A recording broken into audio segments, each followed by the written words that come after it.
Good morning, 11th class. We are on our chapter number 9 of history, the Industrial Revolution, where हमने एक brief idea ले लिया था Industrial Revolution क्या है, स्टार्ट ऑब्वियसली ब्रिटेन में हुआ था और क्यों ब्रिटेन में स्टार्ट हुआ था, और उसके बाद यहाँ पे टाउन ट्रेड और फाइनेंस ने कैसे इंपॉर्टेंट रोल प्ले किया था basically in bringing industrial revolution in Britain. ठीक है, this is what we have already completed. Now we move on to our next topic where we study mainly about coal and iron. मतलब इससे related कैसी कैसी development हुई और उसने किस तरीके से हेल्प किया इंडस्ट्रियल रेवोल्यूशन में. तो सबसे इम्पोर्टेंट चीज जो इससे रिलेटेड है वो अपने को ये पता होनी चाहिए कि किसी भी चीज को मतलब मैकेनाइज्ड होने के लिए या मशीनरी के ज्यादा यूज होने के लिए, डेवलप होने के लिए कोल और आयरन जो है वो बहुत इंपॉर्टेंट होता है. ठीक है, और इंग्लैंड के लिए पॉजिटिव बात थी, फॉर्चुनेट बात थी कि इसके पास प्लेंटी में अवेलेबल था कोल और आयरन, और बाकी ऑब्वियसली कुछ और भी मिनरल्स अवेलेबल थे जो इंडस्ट्रीज में यूज होते हैं जैसे lead, copper and tin. But जो मोस्ट इम्पोर्टेंट है वो प्रेजेंट थे. बट ऐसा नहीं है कि फ्रॉम स्टार्टिंग ऑन ओनली उन लोगों ने बहुत लार्ज स्केल पे यूज करना शुरू कर दिया था.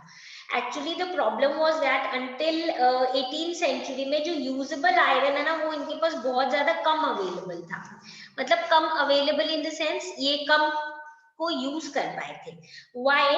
Because we know that iron is not present in its pure form in the nature. तो आयरन ओर के फॉर्म में प्रेजेंट होता है तो उसको एक्सट्रैक्ट करना होता है through the process of, they started it through the process of smelting. Smelting अपने को पता है basically heating up the ore so that उसमें से because of the heat और जो melting point of particular metal होता है वो melt हो जाता है तो उसके liquid form में उसको extract करना. ठीक है, तो बहुत सारी सेंचुरीज तक चारकोल यूज किया जाता था स्मेल्टिंग प्रोसेस के लिए, और चारकोल प्रोड्यूस होता था by burning timber.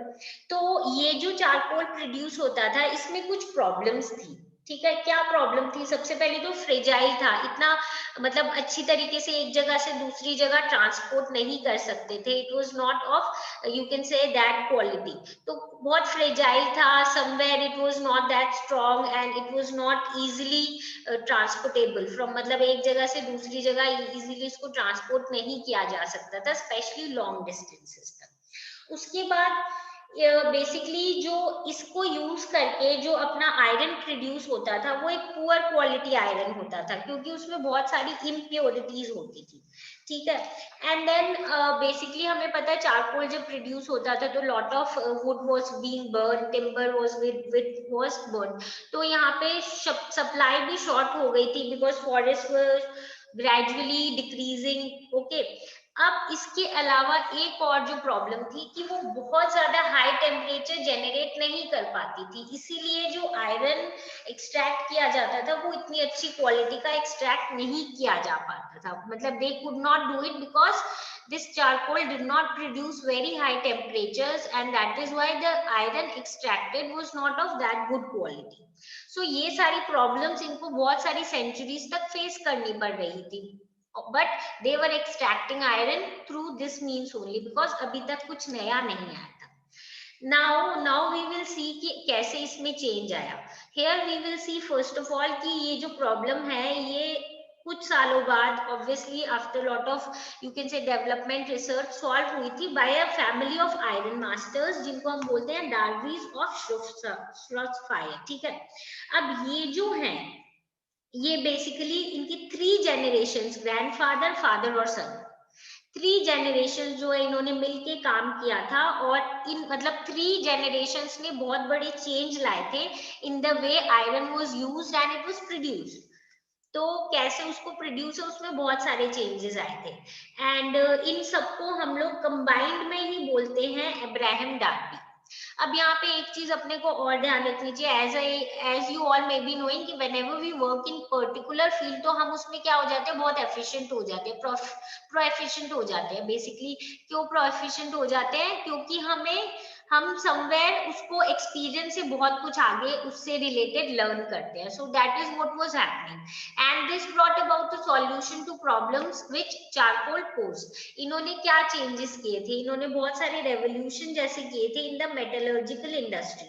Basically it began with the invention in 1709 जहाँ पे जो फर्स्ट इब्राहिम डार्बी थे उन्होंने क्या किया था, उन्होंने इन्वेंट किया था बेसिकली एक ब्लास्ट फर्नेस जो कोक यूज कर सकता है विच जनरेट्स हाई टेम्परेचर.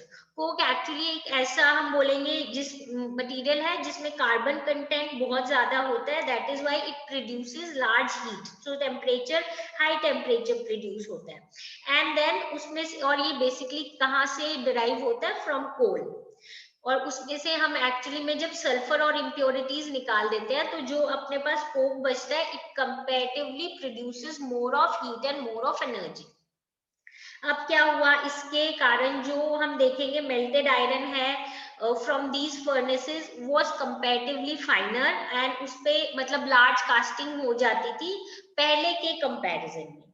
अब इस प्रोसेस को और आगे बहुत सारे इन्वेंशंस हुए जिससे और इसमें इम्प्रोवाइजेशन हुआ. तो जो सेकंड डार्बी थे उन्होंने रॉट आयरन को डेवलप किया जो कंपैरेटिवली लेस ब्रिटल थे पिग आयरन से. पिग आयरन जो पहले प्रोड्यूस होता था, ठीक है. तो ऑब्वियसली अब क्या हुआ कि सेकंड डर्बी ने भी अपने कुछ चेंजेस लाए. उसके बाद हमने देखा एक और पर्सन है in between not belonging to their family, Henry Cort जो थे उन्होंने डिजाइन की एक पडलिंग फर्नेस. ठीक है, बेसिकली पडलिंग फर्नेस एक तरीके की फर्नेस होती है जहाँ पे मोल्टन आयरन में से जो उसकी इम्प्योरिटीज है उसको कंपैरेटिवली आसानी से निकाला जा सकता है.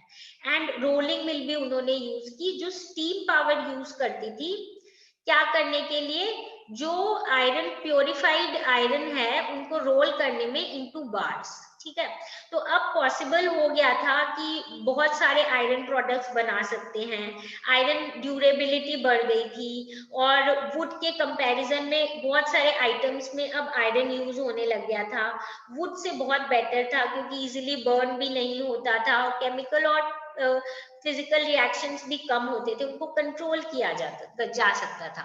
फिर 1770s में जॉन विल्किंसन जो है उन्होंने फर्स्ट आयरन चेयर बनाई, टैंक्स वगैरह बनाए फॉर ब्रूअरीज, मतलब जो लिक्विड मटेरियल है बेसिकली ड्रिंकेबल आइटम्स जो हैं.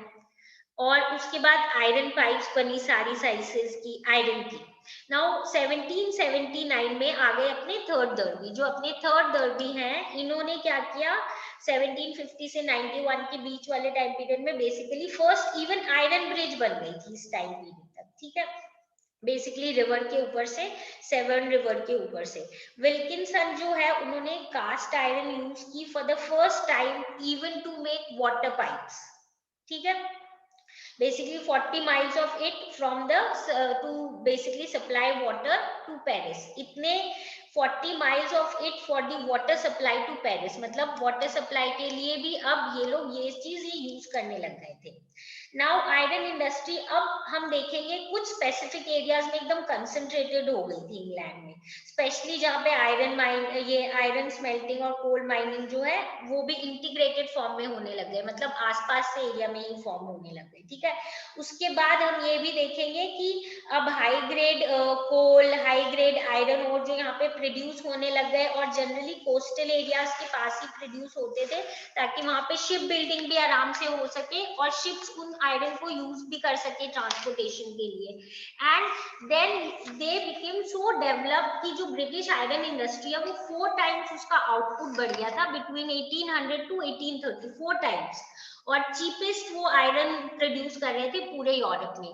1820s में हम देखेंगे कि कंपैरिजन देखो, 1820s में 1 टन पिग आयरन बनाने के लिए 8 टन ऑफ कोल यूज करना पड़ता था, बट 1850 तक अब ये 2 टन में ही प्रोड्यूस हो जाएगा. क्या, 8 टन ऑफ पिग आयरन बनाने के लिए 1820 में 8 टन ऑफ कोल लगता था, पर 1850 में 1 टन पिग आयरन बनाने के लिए सिर्फ अब 2 टन ऑफ कोल चाहिए.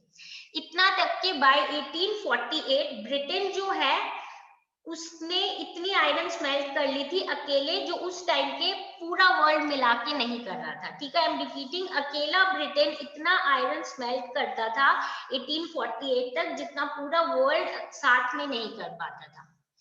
ठीक है, this is all about coal and iron कैसे डेवलप हुआ, और ऑब्वियसली ये इंडस्ट्रियलाइजेशन में बहुत हेल्प करेगी। ठीक है, so with this we complete this topic. If you have any doubt relating to the topic, just come back with your problems, we'll solve it.